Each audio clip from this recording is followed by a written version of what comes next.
everyone, today I'm going to share with you how I cut my chicken wing. As you all know, we always get some chicken wing from the store that has not been cut yet. The chicken wing will have three parts, which is drumette, ringette, flat or middle section, and the wing tip.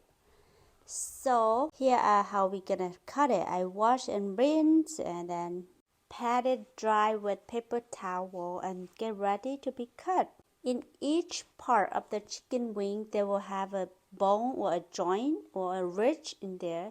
You will use your finger to locate the ridge there. Get a sharp knife and put pressure and you will get a clean cut in there, okay? That's how you cut your chicken wing. I know some of you already know how to cut it, right? But today I'm just share with you how I cut mine, and maybe it might give you some idea or some tip for some people that have not yet tried it themselves. I just want to share with you that I came across some interesting and statistic or fact about American who like to eat chicken wing. You can pause and read about it. And which type of wing do you like? Which part is your favorite? Let me know down below. As for the wing tip, the tip most of the time people don't use it or don't consider or serving as a chicken wing, but they use it to make a chicken stock. However, I remember my younger childhood in Laos country.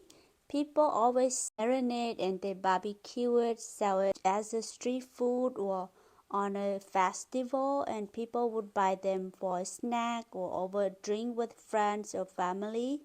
Alright, so here is how I cut my chicken wing, and you can use chicken wing to cook as a barbecue, deep fry, stew, or bake for chicken wing buffalo, or make a soup from it.